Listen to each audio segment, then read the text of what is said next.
শাবনূরকে বোনের মতো ভাবত।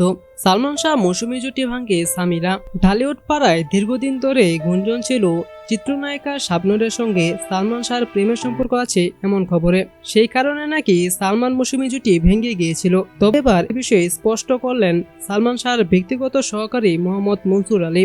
এক সাক্ষাৎকারে মনসুর আলী জানিয়েছেন, সালমান শাহ শাবনূরের সঙ্গে প্রেমের সম্পর্ক রাখেননি, বরং সালমানের স্ত্রী সামিরা হক ছিলেন মৌসুমীকে নিয়ে সন্দিহান। এ কারণেই দেনমোহর সিনেমার পর সালমান আর কোনো ছবিতে মৌসুমীর সঙ্গে কাজ করতে চাননি। মনসুর আলী বলেন, দেনমোহর সিনেমার পর একটি অফার এসেছিল, কিন্তু সিনেমায় মৌসুমী থাকায় ভাই সেটি না করে দেন। আমি তাকে বলি, ভাই সিনেমার গল্প তো ভালো ছিল। তখন ভাই আমাকে বলেন, তোমার ভাবি আমাকে এমনিতেই সন্দেহ করে, আমি আর মৌসুমীর সঙ্গে কাজ করব না। আমার সংসারে আমি সুখ চাই, শান্তি চাই। তিনি আরো বলেন, সালমান শাবনূরের সম্পর্ক ছিল ভাই বোনের মতো। প্রথম দেখাতেই সালমান ভাই শাবনূরকে বলেছিলেন, আমার তো কোনো বোন নেই, তুমি আমার ছোট বোনের মতো। সালমান শাহ ছিলেন অত্যন্ত ভদ্র, পরিশ্রমী ও পরিবারের প্রতি নিবেদিত।